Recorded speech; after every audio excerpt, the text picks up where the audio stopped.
Welcome back to the Timur Podcast, a show where you and I investigate the life, conquests, character, and legacy of Amir Timur. Let's jump right into this.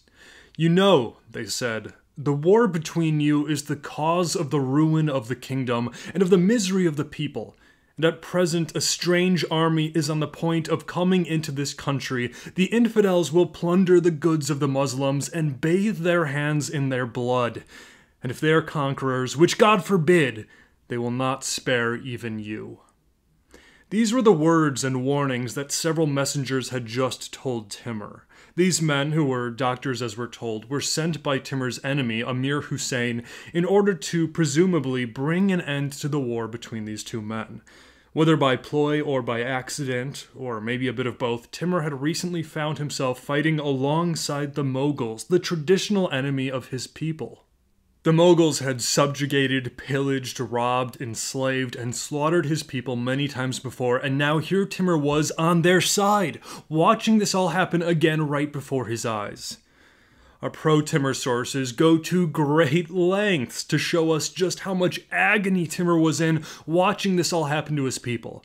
There's an instance where he's having a dream trapped in a river and slowly drowning because he just can't protect his people. He has nightmares, he weeps, he tries to save what people he can, but all of this comes at a severe emotional toll to him. Again, that's what our pro-Timur primary sources say. And that might be true, it's hard to know for certain. But several more contemporary and more critical historians take more of the side that, as we'll come to see, for the next 35 years of Timur's life, Timur isn't exactly the type of person to lose sleep over dead civilians. In fact, there's a cold and evil, almost joy he'll exhibit while cutting down innocent men, women, and children. Therefore, yes, Timur did care about his homeland and his tribe, but this alliance with the Mughals makes much more sense if viewed as part of Timur's plan. Use an enemy far greater than yourself to force Amir Husayn exactly to where you want him. Again, it's hard to say for sure how and why Timur's alliance with the Mughals was made. Was he forced into it as sort of a desperate victim who all along had only done what he deemed necessary to save his people? Or was this a calculated operation? You'll have to decide that for yourself. But regardless of why, there was one thing that was quite clear to just about everybody. If the Mughals invade Mawarnar with their full strength, everybody will suffer. This is what the men sent by Husayn had said to Timur, and to show just how desperate the situation was, now, standing before Timur was Amir Musa. Amir Musa and Timur had recently fought each other on more than one occasion. Musa was Husayn's most trusted commander. To risk sending him to Timur with a message directly was a desperate but honest move. Musa then spoke to Timur. We're not given his direct words, but we know what he said. Timur, you and Husayn must stop this war. The only way our people can defend against the Mughals, who will surely return when the winter is over, the only way we can survive that is if you and Husayn put aside your differences and become the allies you once were. In response to this, Timur approached Musa and embraced him as a long-lost friend. We're told the two men renewed their ancient friendship and peace was agreed upon. Timur and his followers would leave the Mughals and return to Mawarnar as loyal subjects and as friends of Amir Husayn. So in the spring of 1368, after several years of fighting, Timur and Husayn made peace. Timur was given back his home city, the city of Kesh, along with the traditional pastures of his people, and as well as complete leadership over the Barlas tribe, his tribe. It was at this time that Timur also sent for his family to return to their homes in Kesh. They'd been staying with various allied tribes to the west, but now they were finally able to return home. And I know this is just a sudden change in the story, but two things. First of all, remember that alliances and politics on the steppe changed very quickly. Allies you had today could be enemies tomorrow and vice versa. And secondly, the story is far from over. However, for the next few months, things went pretty well for Timur and Husayn. There were a handful of rebellions that popped up in Husayn's territories, as was always the case, but with Timur now at his command, along with Amir Musa, none of these rebellions stood a chance and they were all crushed. But then two problems emerged. First, Husayn decided that because of these rebellions, because of the threat of the Mughals, and yeah, probably because he didn't fully trust Timur, Husayn decided that he needed to cement his authority over all of Mawarnar. Thus, he moved his capital to the city of Balkh, which was closer to being in the center of his realm, and closer to the northern regions of Mawarnar as well. And to solidify this position, Husayn ordered that Balkh be turned from a city into a fortress, with a citadel built that could protect him from any rivals. But when Timur heard of this, he was furious. Timur approached Husayn and began reprimanding him. "This is foolish! Remember, your uncle tried to do this all those years ago, and it was his undoing." If you'll remember many episodes back, Amir Khazagan ruled Mawarnar and was generally accepted as a good ruler because he mostly kept to his own tribe in the south. He didn't try to expand his authority over the whole realm, and especially not over the northern tribes. But when Amir Khazagan died, his son Abdullah took the throne, and Abdullah moved his capital to Samarkand to solidify his rule over everybody, and this made the northern tribes furious, because remember, these people are very decentralized. They don't like having an emir or a sultan or even a khan in a lot of cases to be breathing over their shoulder. And because of this, Abdullah was forced from power and eventually died in obscurity. Abdullah was Husayn's uncle, and now Husayn seems to be making the same mistake. But I don't think Timur was worried about the safety of Husayn, not looking out for his old pal. No, this made Timur furious for the same reasons those northern tribes rebelled against Abdullah all those years ago. Husayn moving his capital to Balkh meant that he could keep a pretty close eye and a pretty heavy hand on Kesh, on the Barlas, and on Timur. But Husayn does this anyway, and Balkh is fortified. While this is happening, a second problem also appears. The Mughals are returning, with a large army, ready to pillage again. But this time, Husayn feels ready to meet them. He orders Amir Musa and Timur to gather the armies and to head east to meet the Mughals right away. Our pro-Timur sources claim that Timur was leading the army, but I find this impossible to believe. There's just no way Husayn would give Timur control of most of the military forces, given that Timur had been his sworn enemy only a few months before. Husayn didn't trust Timur. We know that much from him moving his capital to Balkh.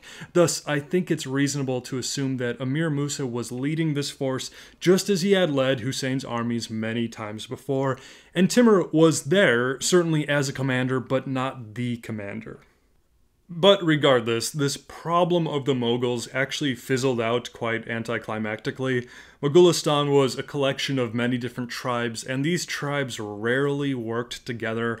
In fact, the whole history of Mughalistan is a history of almost constant civil war, with a few exceptions.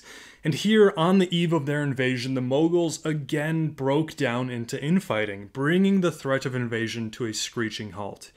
But although the Mughals will leave our narrative for now, don't forget them. They will be with us throughout Timur's entire story, and even after Timur's story ends, so they will return.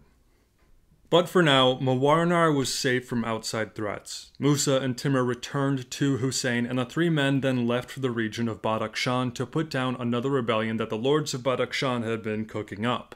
We're given a few instances here of Timur bravely crushing the Badakhshanis in several battles, and I'm sure that he did, but nothing else too important occurs during this campaign, and we're not given too many details. But things become interesting again when we run into what I'll call the letter incident. This incident is important but a bit confusing, so let's break it down. This is what the Zafarnama, a very pro-Timur source, but one of our most important sources, this is what the Zafarnama breaks it down. This is how it breaks it down. There we go. Basically this. Several princes allied themselves in rebellion against Husayn. Husayn responded by ordering Timur to crush the princes. Timur obeys, but as he is approaching, the rebel princes begin to panic, scared to death that Timur was on his way to deal with them. So as we're told, the princes sent a letter to Timur begging Timur for peace and a restoration of their friendships. Unfortunately, though, Timur never received the letter. It was intercepted by one of Husayn's men, who quickly brought it to Husayn. Husayn reads the letter and demands that Timur be brought before him and forced to explain the content of the letter. Timur, not knowing what's going on but having nothing to hide, willingly goes to Husayn and the two men talk it over. Timur assumes he did nothing wrong, but Husayn becomes just overwhelmed with jealousy. After all, he has been trying to put down these pesky rebellions really since forever. That's just what Husayn has always been doing, and as soon as he squashes one, two more pop up. But then here's Timur, and the mere threat of Timur's approach is enough to silence a whole alliance of rebel princes. Well, Husayn loses his mind in anger and jealousy and orders Timur just get out of my sight. That night, some of Husayn's men, who were friends with Timur, secretly came to him and warned him that Husayn was plotting to assassinate him. Thus, Timur fled. He fled from Husayn and quickly started gathering his own forces once again to deal with this new threat, to deal with Husayn who was betraying him. Thus, according to this version, it was Husayn who betrayed Timur, and Timur was blameless. And the Zafarnama then goes on and on and on, several paragraphs, just detailing how awful Husayn was, trying to remind us, to win us over to their argument. He's such a terrible and unjust ruler, and he had this whole demise coming. And further, the Zafarnama then places the ultimate medieval trump card on the table by saying that, you know what, all of this was willed by God himself. In fact, God has given all of Asia to Timur, and this was just the necessary first step. Thus, Timur was completely blameless here. Unfortunately, we don't really have many other descriptions of this letter incident, but here are a few thoughts. Historian Beatrice Manns, my favorite and very possibly the best Timurid historian ever, says that this version might be partially true, but that maybe the letter was forged by Husayn and that this was really a test to gauge Timur's loyalty. After all, Husayn had been pushing Timur to the limits to really make sure that he was subjugated. Like we saw, Husayn's capital was moved northwards to the city of Balkh, and then, in another instance, Husayn ordered that Timur's sister, who was already married, be brought to him so that he, Husayn, could make her his wife. Probably not an act of true love, but more of a blatant show of force and humiliation aimed at Timur. Therefore, this test may have come as the final straw for Timur, or the last move he would let Husayn make before this game of chess was finally ended, because this brought on the final split between the two men. And knowing this, I kind of built up another theory about this whole letter incident. Now, full disclosure, there's not a lot of evidence for this, but again, we don't have much evidence for anything in Timur's early life, so just hear me out. What if this letter was genuine? But instead of the rebel princes asking for peace with Timur because they feared him, what if they were asking for peace with him because he offered it? That is, what if Timur had already reached out to them, offering to join their rebellion against Husayn? After all, Timur soon does rebel again, so what if it was one of these secret treasonous letters that Husayn actually caught? So it wasn't Husayn who was betraying Timur, but Timur who was betraying Husayn. Now, that's just a thought I had, who knows, right? But it's fun to think about. Anyway, like I said, unfortunately, it's impossible to know just how this letter incident played out, but one thing is sure, this was the nail in the coffin to Timur and Husayn's relationship. A final war between the two men was now inevitable. This time, though, Timur was not without support. As we've been seeing with these many rebellions, not too many people were fond of Husayn as their ruler. Thus, many tribes, especially from the north, many of these tribes immediately declared their allegiance to Timur, and his ranks began to swell almost overnight.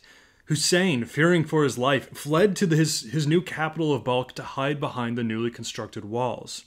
And meanwhile, everything was going right for Timur. The new supporters and allies continued to pour in. Among them was Timur's old friend and frequent enemy, Amir Musa, who finally realized that throwing his lot in with Husayn was hopeless at this point, and that Timur was the future. Timur also had with him Kaikusra, his ally who had first helped him with the Moguls, along with many other men who I won't name for now. But along with the support of man, Timur also received the support of the heavens. He called for the old shamans and astrologers to share their insights and to give him their blessings. They performed their rituals and declared that the old ones favored Timur's exploits. Similarly, Timur went to the Islamic scholars and religious leaders and asked what the will of God was, and they too shared that God had chosen Timur. And what's fascinating to me here is that this is a clear instance of Timur uniting the two halves, if you will, of his followers. Because one of the most incredible and impressive attributes of Timur is that he's always able to brilliantly unite men of different cultures, social status, languages, ethnicities, and perhaps most impressive of all, of different religions. So here, did Timur actually care what the gods or what God said? Possibly. It's impossible to say for certain, but what he definitely was interested in was showing both his pagan and Buddhist and Muslim followers that their beliefs had merit to him, and that instead of being enemies, instead of fighting over religion, they were now united with a common goal: to serve Timur. One of the Islamic leaders who Timur went to at this time was a man named Sayyid Baraka. Sayyid Baraka was a direct descendant of the Prophet Muhammad and was considered to be one of the wisest men in Muwarnar at this time. Timur and Sayyid Baraka became friends, with Sayyid blessing Timur right away. Their friendship would continue though, with Timur one day proclaiming that when he's dead and buried, he should be buried humbly at the feet of Sayyid Baraka's grave. Thus, on the day of judgment, when bodies are lifted, Timur might grab hold of the robe of this pious man before giving account to God. And interestingly enough, upon Timur's death, this command was followed. He was buried underneath Sayyid Baraka. However, when Timur's body was then relocated to Samarkand, he was buried with full royalties, as we discussed several episodes ago. As for Sayyid Baraka, though, there is a small memorial to him that still exists to this day in the town of Andkoi, Afghanistan. And despite heavy fighting and bombing in the region in the recent past, this memorial has thankfully survived. But back to the story. Timur's support and the number of his soldiers continued to grow. The Zafarnama tells us this: "There came from every province of the Empire of Chagatai a general with his troops to the camp, which was so filled that there was no room anymore." And as Timur now had overwhelming military and religious support, the time had come. His army began to march south to Balkh, to Husayn, to end this conflict once and for all, and as they marched, we're told that the men, now in the many of thousands no doubt, they started to chant, "Long live the great Timur, long live the great Timur." Over and over they said it. This was the beginning. Now, I know this is greatly exciting, and I know this moment is what we've been leading up to for months now, but we're actually going to pause the narrative to talk about this city of Balkh, where Husayn has moved his capital to, and where he's now seeking refuge. Like with what we did with Karshi, let's look at what Balkh is. I'm interested in doing this to put more of an understanding behind the name of another city that most of us likely have never been to. I received a lot of positive feedback when we did this with Karshi, so I'm definitely going to continue to do this. Hopefully not in as critical and exciting of moments as with today's episode, but we are going to do this. Anyway, Balkh. Balkh today is situated in northern Afghanistan. If you were to divide Afghanistan into an eastern and western half, Balkh would sit right along on that division line near the northern border of the country. This is a very strategic point geographically speaking, controlling access through several mountain passes as well as near the Balkh River. It was a part of the Silk Road and was long seen as this sort of hub between the Middle East and Persia, India, the steppe to the north, and China and Korea. Therefore, as I'm sure you can tell, Balkh has been a very important city throughout, I said most of history, but really all of history. As for that history, it begins thousands of years ago. By 2000 or 1500 BC, there's evidence that Balkh was already somewhat of a heavily populated city for the age. In fact, the city is so old that when the Arabs conquered with the coming of Islam, they named the city al-Bilad, which means the mother of cities. And from 1500 BC or so onwards, the city was one of the most important cities in all of Central Asia. We already talked about it being a trade hub on the Silk Road, uniting all sorts of different worlds and peoples, but it is also a very important religious city to several religions. Several accounts say that it was here in Balkh that Zarathustra, the founder of Zoroastrianism, it was here that he first preached, and it was here where he died many years later. Thus, whether that's accurate, Balkh was one of the most important cities for Zoroastrianism. Further, a piece of history that is often forgotten, but it's absolutely fascinating, is that in the 500 and 600s AD, right before the arrival of Islam, Buddhism made its way into the hearts of many of the people of Afghanistan. In fact, what we today call Afghanistan became a very important intellectual and religious hub of Buddhism for centuries. This included Balkh, which, according to one account, had over 100 Buddhist convents in the 600s AD. In addition to Zoroastrianism and Buddhism, Balkh has also played a role within Judaism. After the Assyrian and Babylonian invasions of Israel in the 600s BC, thousands of Jewish people were relocated or fled east, and some of them made it all the way to Balkh. And still, to this day, after 2,500 years, there is still a Jewish community that lives there. But given its size and location, Balkh has always been a very important strategic site. Alexander the Great took Balkh and placed a garrison there to hold it. And at that time, the city was called Bactria, which, if you've ever heard of the region of Bactria, that's where it gets its name. And the word Bactria still lives on today in several ways. And if you have your camel facts handy, and to be honest, I'll be disappointed in you if you don't, but then you'll know that the Bactrian camel is quite populous throughout Central Asia, and they're called Bactrian camels because of the region of Bactria, which in turn is because of the city of Bactra, or Balkh. Anyway, after the death of Alexander the Great, his empire split into several pieces. The easternmost piece became known as the Greco-Bactrian Kingdom, with its capital at Balkh. And during this time, the city continued to grow in population, wealth, and importance. Ancient walls were constructed, some of which still stand to this day. And mapping out these walls, archaeologists have found that they formed a perimeter of about 6.5 or 7 miles. I don't know what that is in kilometers. I'm an American and I refuse to use your superior measuring devices, but 7 miles of walls just shows you how massive the city was in the ancient era. And actually, going off script for a second, if you find the idea of a Greco-Bactrian kingdom interesting, then check out the Hellenistic Age podcast, where he really goes into the history of Alexander and the successor kingdoms, as they're called, and it's a great podcast. Throughout the early Middle Ages, the city continued to remain vitally important to the area, but passed hands many times.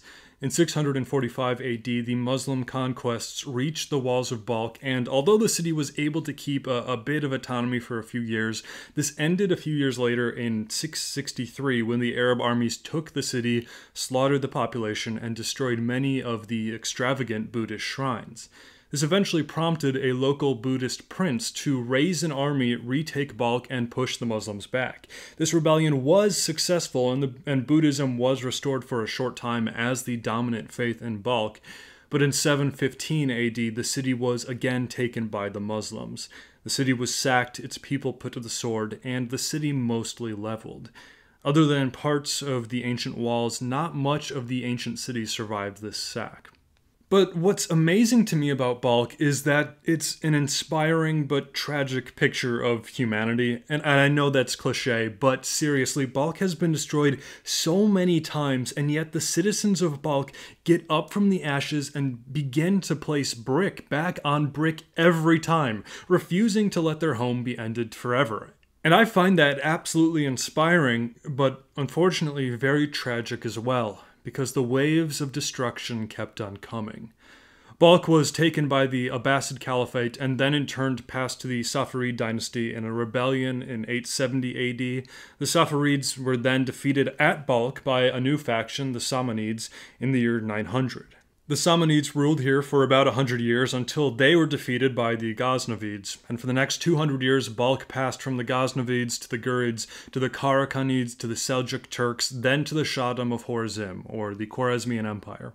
Now, through these changes of hands, through all these different peoples and factions that I know I'm mispronouncing all of them, but through this all, Balkh continued to be a vitally important city to the region. It fared through these conquests fairly well. All of that changed, though, in the year 1220. If you'll remember way back to the first episode of this podcast, you'll remember the name of the Khwarezmian Empire, for it was this empire that found itself beneath the wrath of Genghis Khan and the Mongol hordes. In 1220, the Khan of Khans took Balkh. The Mongols leveled the city and butchered most of the population.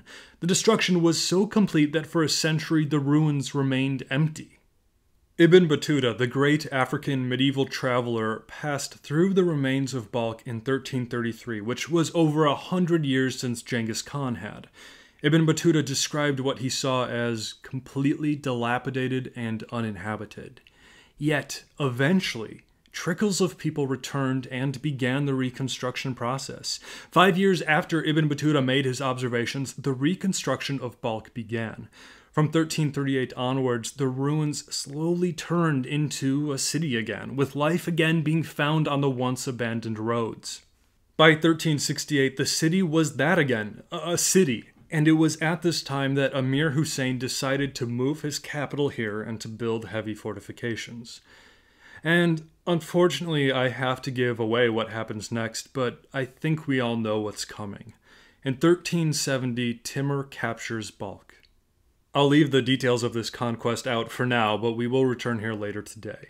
Anyway, in the early 1400s, after Timur's death, his heir, Shahrukh, rebuilt Balkh into a magnificent city, and under Timurid rule, Balkh experienced a renaissance, possibly the greatest the city had been since the days of the Greco-Bactrian kingdom 1600 years before. But tragically, Balkh's favor was not to last. From the 1500s through the 1860s, Balkh changed hands from the Timurids to the Uzbeks, to the Persian Safavids, to the Mughals, to the Emirate of Bukhara. The city remained important throughout this whole time, even being a regional capital at one point, but because of these frequent wars and then a particularly brutal outbreak of malaria, the population was in swift decline by the 1800s. The end of the 19th century saw several invasions of Afghanistan by the British, and with those, further destruction brought to the city.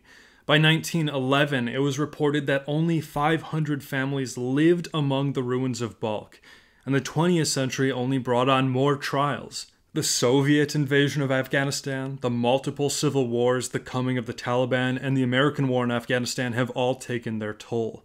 Still, though, amazingly, the people of Balkh have refused to leave their city.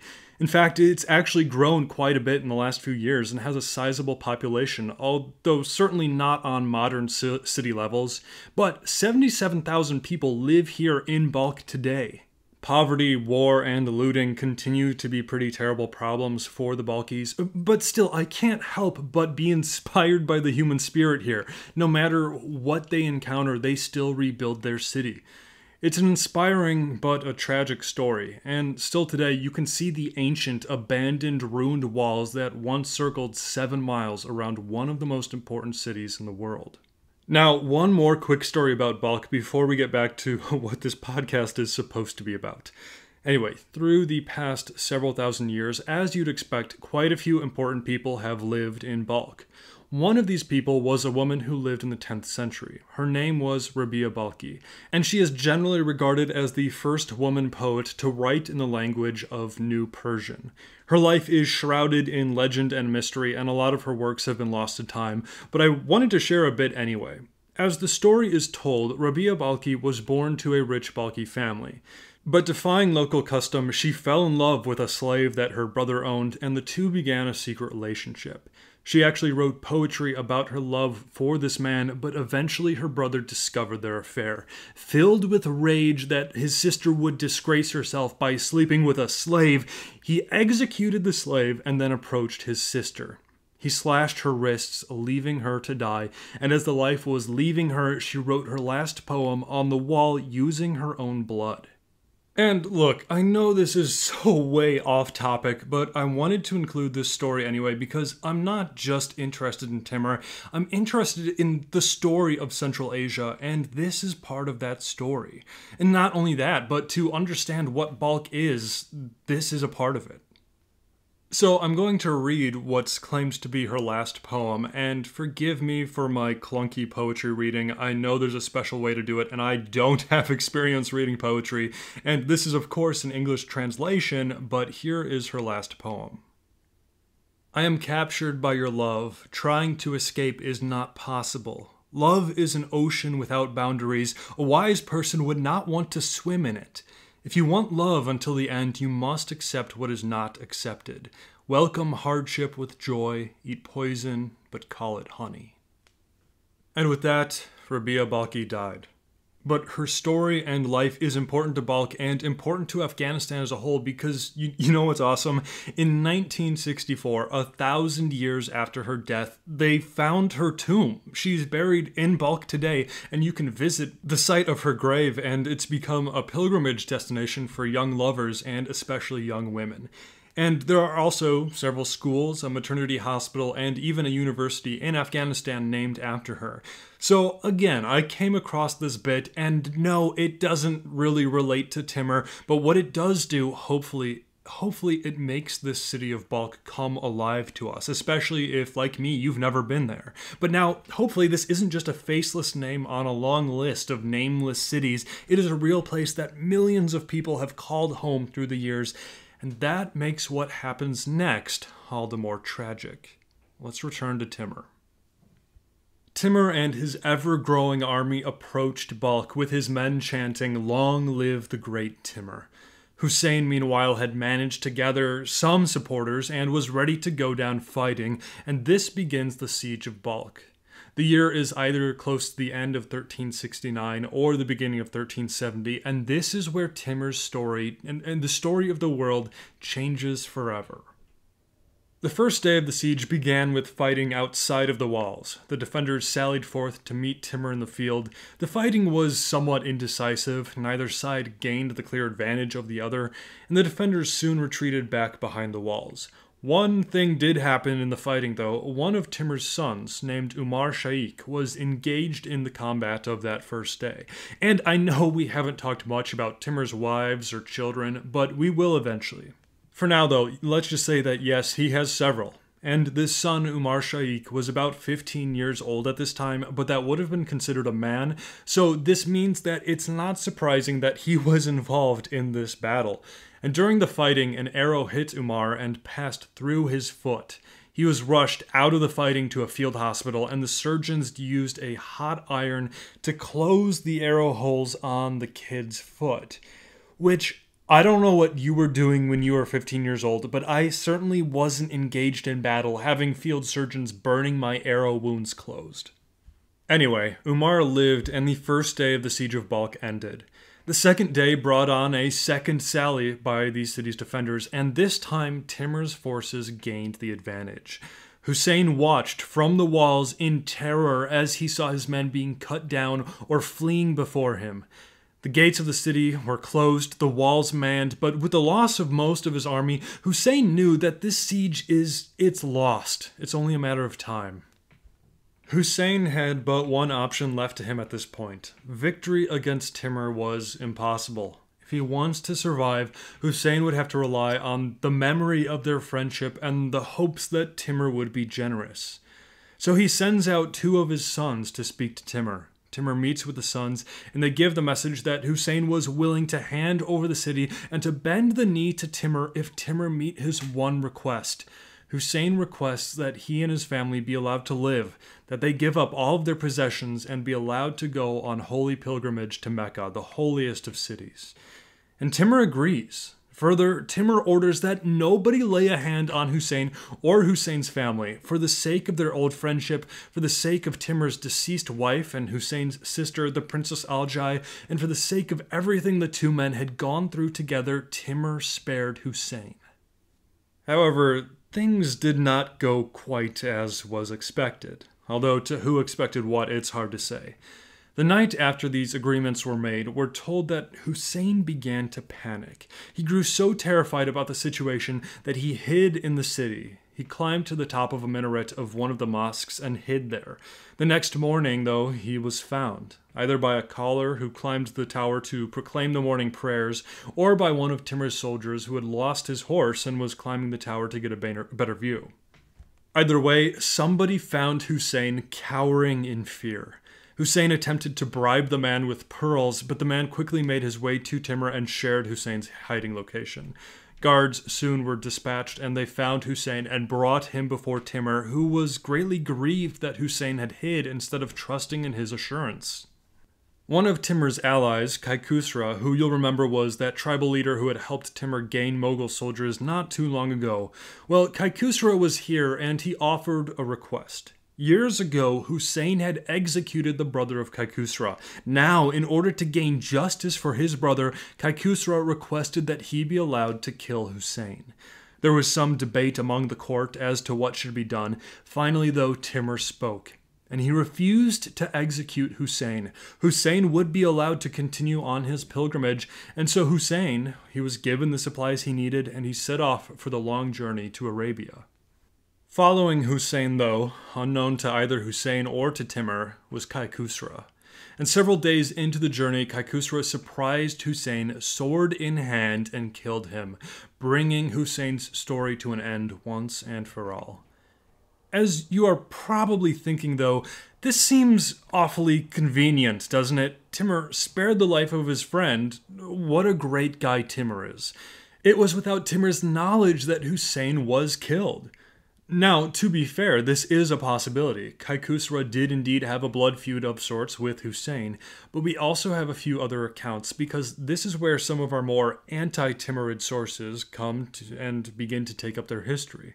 Ahmad ibn Arab Shah, possibly our most anti-Timur source, says that Timur immediately took Husayn in chains to Samarkand and coldly executed him, which it's something that sounds a bit more in character with the Timur we'll see for the next 35 years. But we also have another account by a man named Roy Gonzalez, a Spanish ambassador who met Timur years later, and he shares a story that seems to unite both of these accounts. He says that Timur did allow Husayn to go on pilgrimage, but that once Husayn backed down and hid himself, that's when Timur took him to Samarkand and executed him. And then a more modern author I was reading seemed to think that Kaikusra did follow Husayn to kill him, but that he was acting on Timur's orders in order to silence an enemy without the public finding out. Unfortunately, we may never know just what happened, but all of our sources do agree on one thing. Husayn was dead. The feud between Timur and Husayn had finally ended. Timur was now the most powerful man in all of Mawarnar.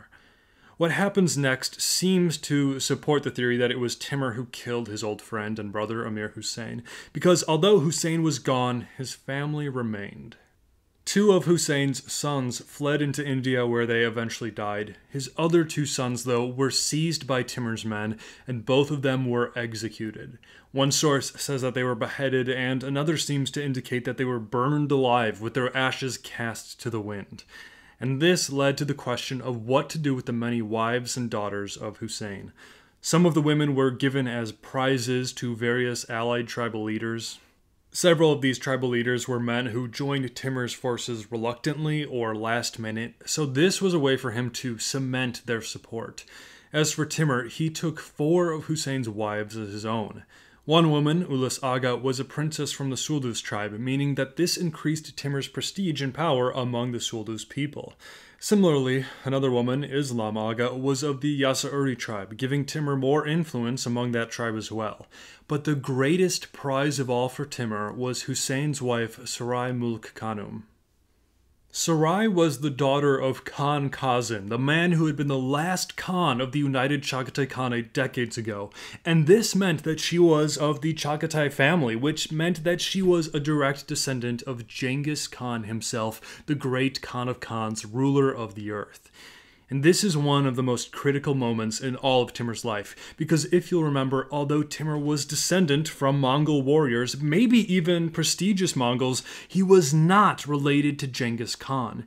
And according to Mongol tradition and rule of law, things that held great power over pretty much everybody here, only men who were descendants from Genghis Khan could pronounce themselves as Khan.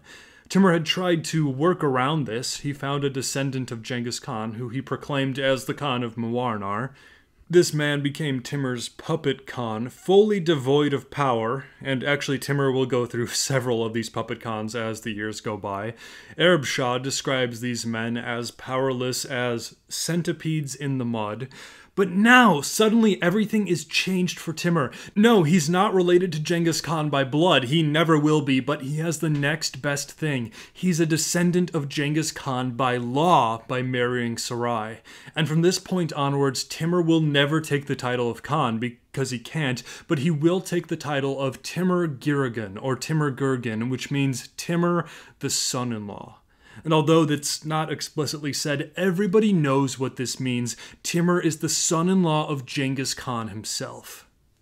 And now it was time for the world to know the name of Timur. It was time to announce himself as ruler of Mawarnar, as ruler of the land between the rivers. So in this newly conquered city of Balkh, all of Timur's important subjects, tribal allies, emirs, religious figures, and family members gathered. Nobody in the land between the rivers was powerful enough at this time to stop what happened next if they had wanted to. Now, the exact date is a bit muddied. I've seen April 9th, April 10th, and April 12th all given, but it was sometime around those days in the year 1370 that Timur of the Barlas tribe was unanimously proclaimed as Amir Timur, son-in-law to Genghis Khan and ruler of Mawarnar. Yazdi gives us the details of what followed. Timur ascended the throne, placed the crown of gold on his head, and girded himself with the imperial belt in the presence of the princes of the royal blood and the emirs, who all kneeled down before him, and having wished him prosperity, made him presents, sprinkled handfuls of gold and precious stones upon his head according to custom, and gave him the title of Emperor of the Age and Conqueror of the world. And from that time all the country was subject to his laws. And if we accept the traditional date of Timur's birth, 1336, this would mean that he was about 34 or 35 years old when he was pronounced Emir. And I thought about ending the episode here at such a pivotal and important moment, but there's one more thing that I've included, because it's a glimpse into what awaits the world for the next 35 years. The city of Balkh. Even though it was the site of Timur's coronation, it had only so recently defied him. Thus, to Timur, Balkh needed to be punished. The Zafarnama reads with this: He began his warlike actions in the city of Balkh, which had belonged to the Amir Husayn, the inhabitants of which place he treated with the utmost rigor, binding some in chains and beheading others. He destroyed their houses and either rooted up or burnt the rest of the country, seized on their riches, which he distributed among his officers, and made their wives and children slaves. And I'd like to finish here with how historian and author Justin Morosi ominously wraps up what we've covered today and what we will cover in the future. He writes, "The reckoning had come, Timur was triumphant. His greatest rival had been eliminated, and Balkh was robbed of its treasures and razed to the ground, prefiguring the pillage, slaughter, and destruction that awaited the rest of Asia." Thank you for listening to the Timur Podcast. If you've enjoyed this and want to help the show, then leaving a rating or review on Apple Podcasts, the show's Facebook page, or whatever listening platform you use, that it really goes a long way and is always encouraging for me to see. Also, feel free to reach out to me for any time and for any reason via email at timurpodcast@gmail.com, on Twitter at podcasttimur, or on Facebook at timurpod. I've got our first Q&A episode coming out soon, hopefully in the next couple of days. We'll see if that actually happens, though. It's about our 1-year anniversary of this podcast, and I just wanted to take a minute to thank you all. I did not expect this project to get nearly as much support and popularity as it has, and it's been humbling and exciting to have you join me on this journey. And although we've been at this for a year, Timur's story is really only beginning. Next time, we will begin the reign of Amir Timur Gurgan. Join me for that next time right here on the Timur Podcast.